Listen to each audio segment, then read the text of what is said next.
Hi, how's it going? This is Resident of Collinwood for YouTube. I'm back to continue my read along of the Dark Shadows Daybook Unbound, written by Patrick McCrae.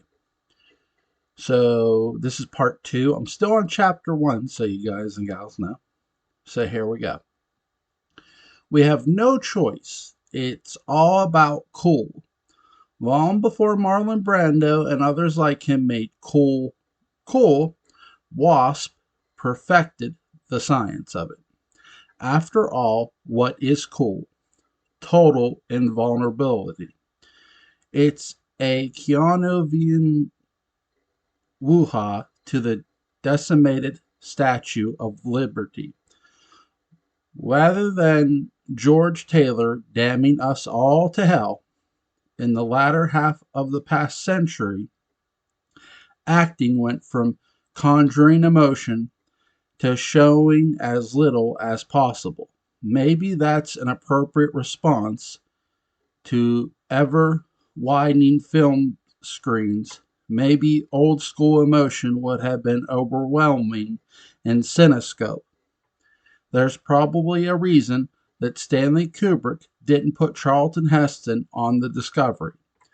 The central joke of the past 7 decades has been watching commercial characters aspire to cool when they are anything but. This is especially true on Dark Shadows. Its funniest moments come when they insist that we move along because there's really nothing to see. White Anglo Saxon Protestants have a noble tradition of meeting calamity with stalwart denial. Despite the Irish name, no family on television wasp like the Collinses. 397 sticks a glittery baton in the hand of that idea and puts it at the front of the parade. Barnabas is desperate to disavow anything peculiar about his blood drenched wedding, an attempt that becomes impossible as the script plays out. If you wonder why I think Dark Shadows is an intentional comedy, watch 397. He's meaning episode 397. And we'll chat it up over brunch. Episode 397, it's wedding bells for Barnabas and Angelique. But will Barnabas's dead uncle catch the garter? Reverend Bland, Paul Giles, or Paul Gillis? Sorry if I mispronounced his name. Barnabas is understandably moderate to accept that his bride is missing on the wedding day. He explains this to the Reverend while rationalizing away the various haunted events from Jeremiah that interfere with prenuptial wait. Meanwhile, Angelique is nearly buried alive by the ghost of Jeremiah before the presence of Ben Stokes grants a reprieve. At the wedding, more cursed events take place, and despite the wine turning to blood, they marry. The wedding night is disrupted by Josette's music box and the sight of a mocking Jeremiah.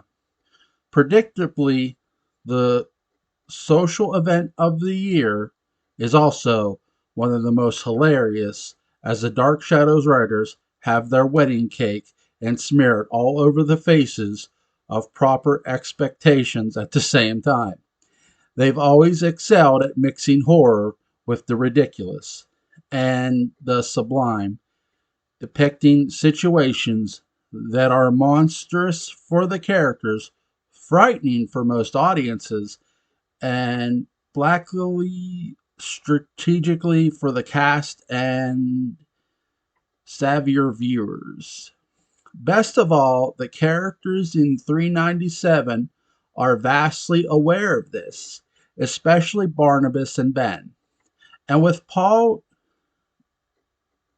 Giles during Reverend Bland, it's definitely clear that Sam Hall does as well. Grayson Hall is clearly a woman of deep wit, and a script like this could only come from the guy she chose to keep up with her. Considering that it's not so much admired that the show allowed itself these sardonic side quests, it's more amazing that it served them for, you know, weddings. In the midst of it all is Angelique getting a taste of her own gris with the twisted genie of Jeremiah refusing to go back into the bottle. With this monkey's paw, I thee wed. Of course, it leads her to pledge to do only good, which is what one often does after nearly being buried alive.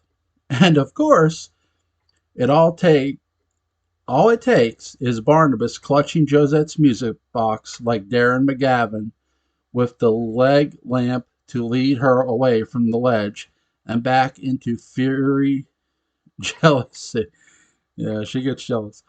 This is all after Jonathan Frid's bone dry Canadian wit gets a through thorough workout alongside Reverend Bland, who struggles to find anything good to say, including widely inaccurate statements about the admirable loyalty shown among the Collinses. Barnabas keeps his straight face, ever explaining away breezes coming from closed windows, etc., like a Benny Hill character on a date with flatterantly deflating love doll hidden in the closet. Jeremiah does his best to ruin the wedding and its proper vengeance for a ghost who's been through what he has. If anyone shares the hero spot of the episodes, it's the villain, which is par for the Collins Port course. This is a wedding. I used to forget about when I would see the entire show over the course of years. However, it's perhaps one of the 3 or 4 most pivotal moments of the mythos, setting up a payoff that no one knew would come in the 1840s storyline. It's a wedding of 2 people who love each other despite every reason not to, and Laura Parker and Jonathan Frid pull off the ambiguity with humanity that transcends common sense. In other words, a wedding, and it's not so horrible that it nukes their relationship in the long run. If anything, it strengthens it. It's one of the shared disasters that bonds people rather than autonomizes them. And it's exactly the disaster that you knew this was coming would be my focus. If I were king of Big Finish, they've taken the stories in another direction, and I can't explain. You might say an episode of After Dinner Tales, imagine it, because these are the stories that grandkids finally hear when they come back from college and can have that cognitive after the meal, or conic, sorry, after the meal, pulling it off as they've done so.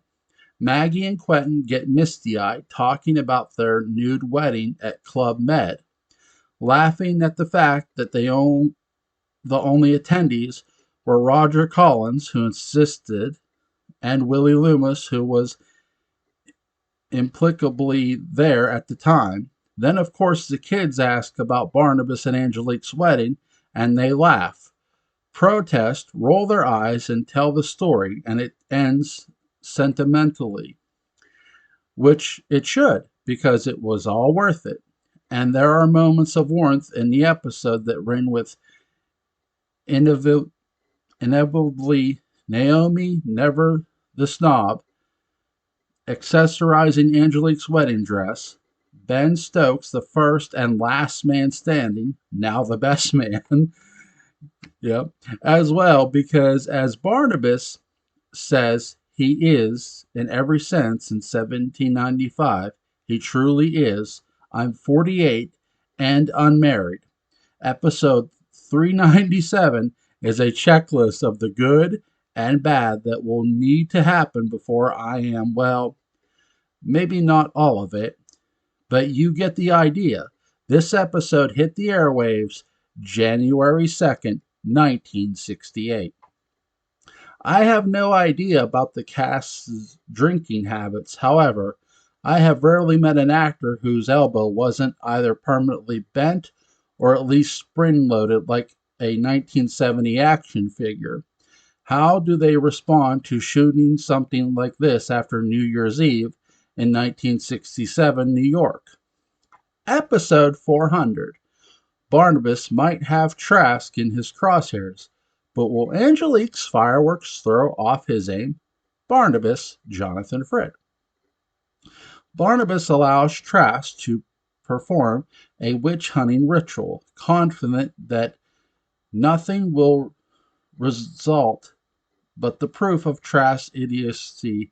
Unfortunately, a fire spell by Angelique sends Vicky running, seemingly proving the Reverend Trask's case afterward. Barnabas concludes that, like the Darrens to follow, he may be married to a witch. Can you believe these people had to work on New Year's Day? Thanks, Dan. Let's just get that out of the way right now. And we're not just talking about a regular New Year's Eve the night before. We're talking about New York, New Year's Eve. So can you just imagine not only that, but they were on the hottest show on daytime television. Relatively speaking, uh, one that had gone from a storyline 1 year prior that was not necessarily their best, involving the Phoenix, to an entire flashback time travel sequence built around the character no one had imagined a year prior, introduced to be a villain and now the defender of reason, common sense, and the character Vicky, who until recently was the protagonist. So there's that. The immediate game that I played while watching this episode was trying to determine who among the cast was the most hungover. There are some cast members, no names please, who always look somewhat hungover, and this creates a natural confusion. However, such a sport is a fruitless effort because in trying to determine it, you are left with two realities. The first is that these are actors, and that is a breed that exceeds the most stalwart of the Royal Navy when it comes to the capacity to operate with absolutely toxic levels of alcohol in their systems. But the second point is that these are actors, and not just actors, but good actors. These are pros. So if I found out that none of them were hungover, I would not be a bit surprised. Also, there was a lot of shouting and screaming in the episode, especially by Jerry Lacey and Alexander Moltke. And they simply would not be able to do that schnockered, so that leaves as candidates Laura Parker and Jonathan Frid. They generally are performing rituals or are involved in some kind of deep introspection in the episode, which can be done fairly quietly. But I don't believe either of them was reeking of the sauce because their performances are just too smart and too disciplined on this day, which means they might have had a fairly dull evening that night before. Sorry, the night before. And I think perhaps we should all have a moment of silence and recognition for their sacrifice.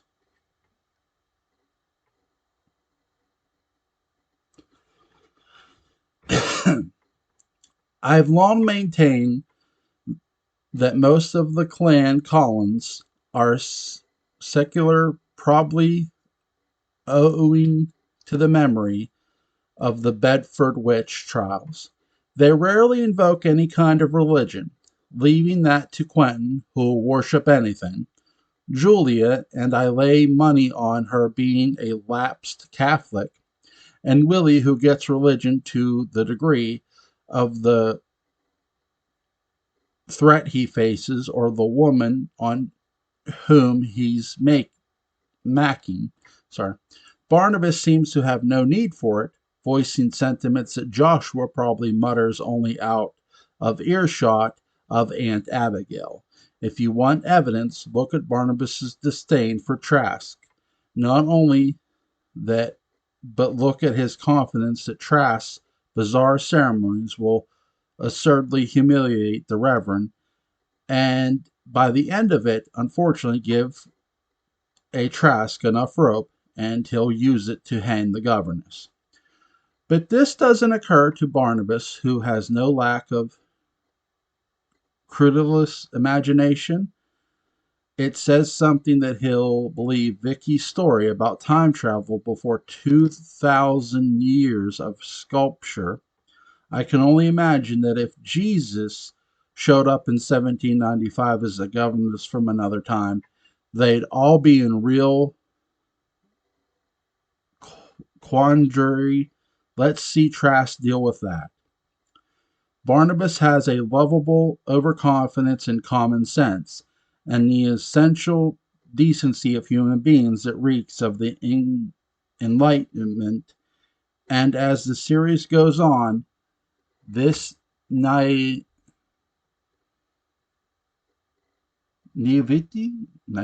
naivety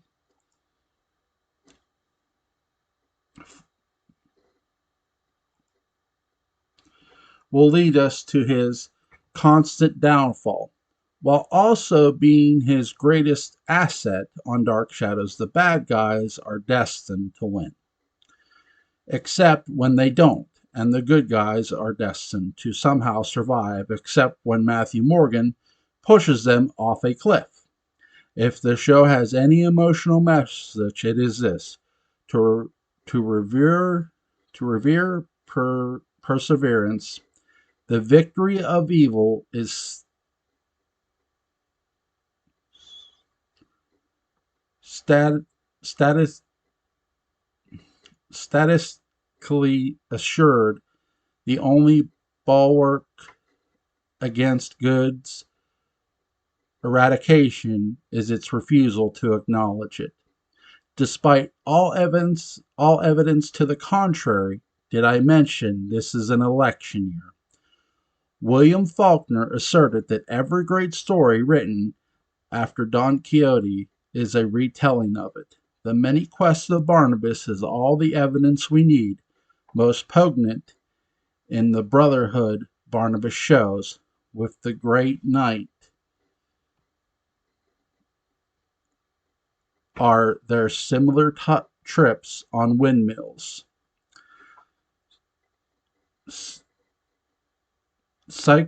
Cycler often downward, but never for so long until blessed ignorance lifts their spirit to fight another day.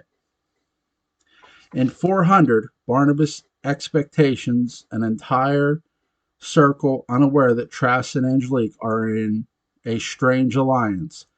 By the end, as he spins earthward, he contemplates the truth that his wife may very well be the seed of evil in Collinsport, making Trask a fellow fool.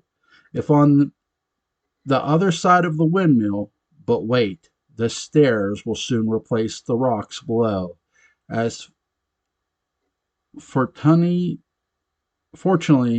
spins the wheel of inevitability. For the sake of auld lang syne, if only for one day, this episode hit the airwaves January 5th, 1968. Roger Davis may be the most controversial personality associated with the show. He had a reputation for cutting up the set. People liked that. Dan Curtis was a fan. Some did not like that. This is America, though. He was very different from the other men, on the program. He had a different look, he had a different energy. He's the tonic to their gin, and he's from my hometown, which immediately puts me in his corner. I grew up in the shadow of his building projects. In fact, that's how I first knew of him. He rebuilt the hotel where Tom and Daisy got married. So says the great Gatsby. He says the second he was the second Dark Shadows cast member I ever met. I was 16 and he was just a fireball of friendly. I mean, he stood there and talked to me like I was his long lost nephew. It felt effortless. The next time I saw Roger Davis, it was at the very end of the 50th anniversary convention. He alluded to the fact that he was not feeling particularly warmed by love from the event. Maybe he had earned it. Maybe he was the victim of misperception. Maybe it was about stuff that took place 50 years ago. There was a lot he didn't say, but he didn't have to. There was an emotion there that I understand. There was weariness. There was a sense of loss. There was some muttered anger. None of it would be resolved. These dark moments are familiar to most funny people, and he's a funny guy. I know that my own jocular nature can get on people's nerves, and it's a defensive move that covers profound insecurity. Hint, if someone is cracking jokes around you, take a look in the mirror because you're probably scaring them. Despite the bad day, he was kind. This continued over the years. As I mentioned in the last book, he read one of my essays and liked it enough that Colonel Tom Hutz arranged a phone call, or Colonel Tom Hutz arranged a phone call. Roger was very positive about the piece, and he was specific, hearing that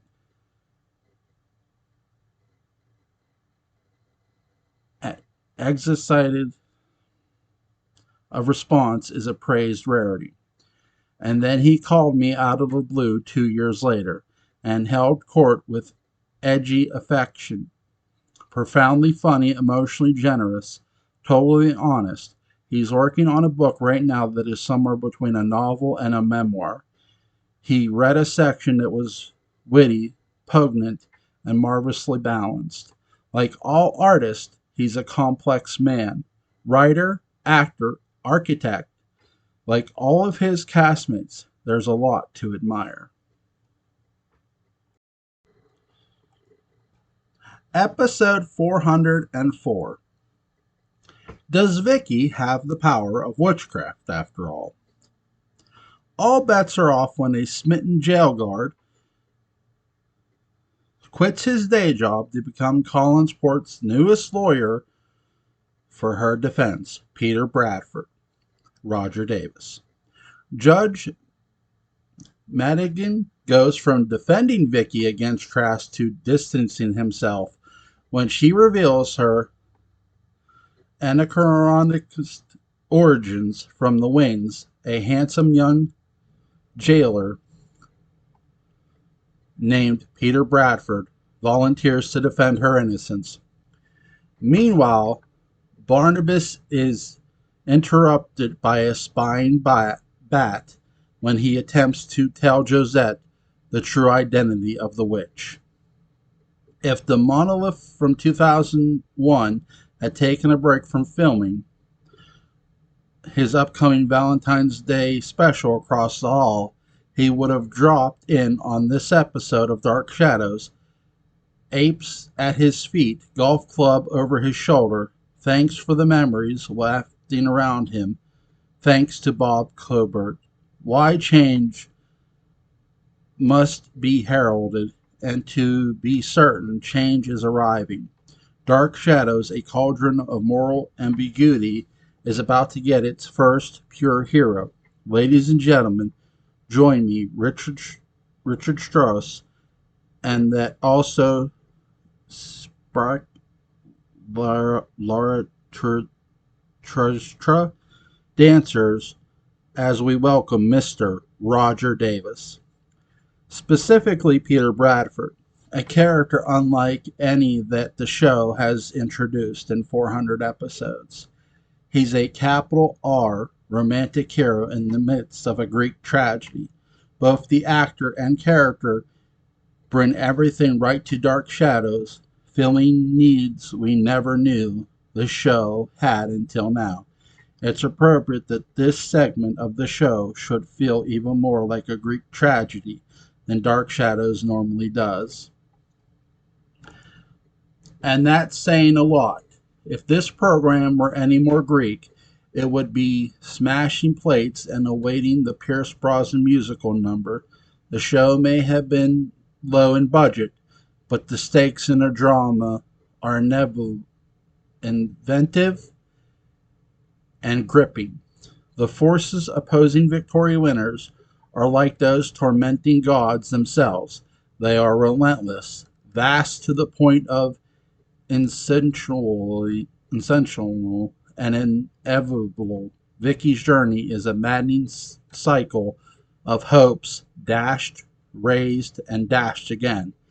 The arrival of Peter Bradford is part of that cycle, but it also feels like the storyline is finally bucking with unexpected defiance toward fate.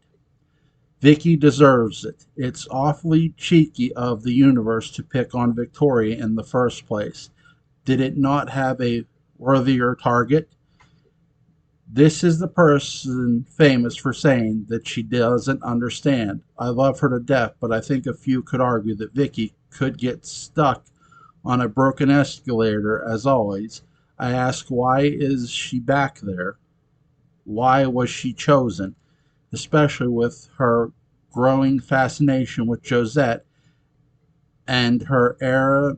Vicky makes an ideal witness. She departs for the past as something of a Collins fangirl herself. Her reverence for the Collins family puts her in a perfect position to be let down by the clay-footed reality. The might must fall. It's what makes high drama so satisfying. Besides, we can't get the deposit back on the parity, so we might as well use them. Sure as they come, Victoria is untouched by the tragic flaws, creating the forced implosion of the Collins family. She's an outsider, then again, so are Angelique and Josette.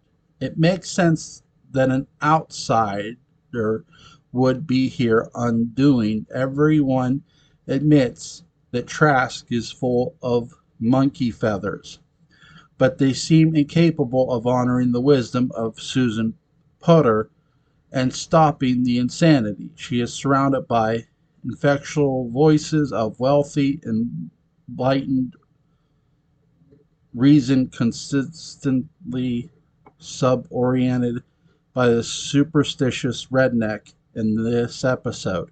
It looks like she'll be getting the best lawyer in town, complete with judicial superpowers. Addison Powell might as well enter nude and greased up on a wrecking ball to save her, just like Miley Cyrus did and Kate Smith before her.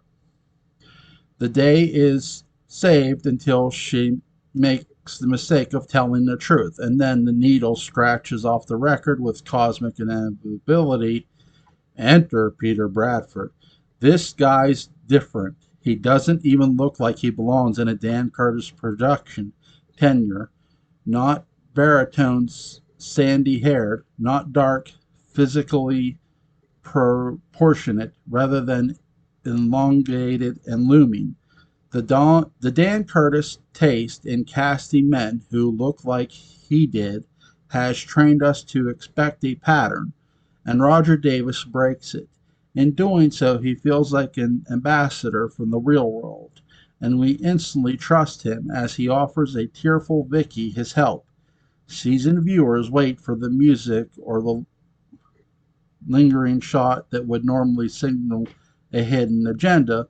Wait all you want, we finally have a genuine Manish.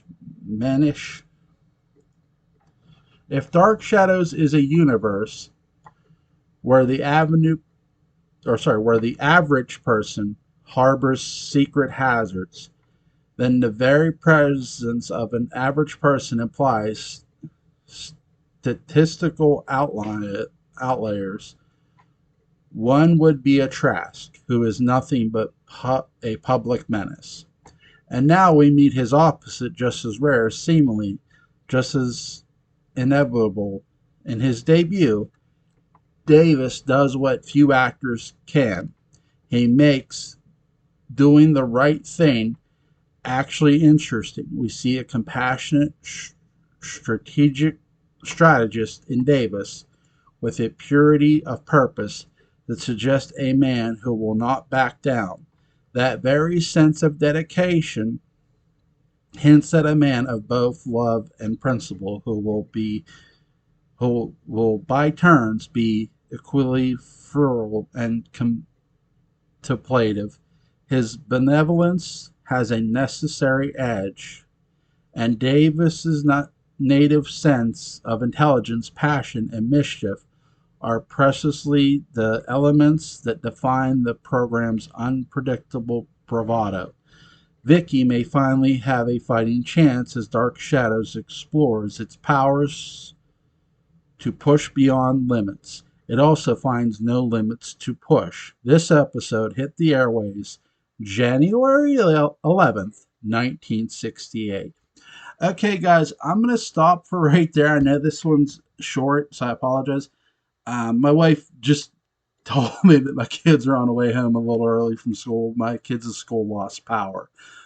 So I'll do more of this tonight. And for those who are looking for the read along review for John Philip Betancourt's To Be Night and Big Owl, that'll be tomorrow, sometime tomorrow. So I hope you guys have a great day, and I'll see you tonight.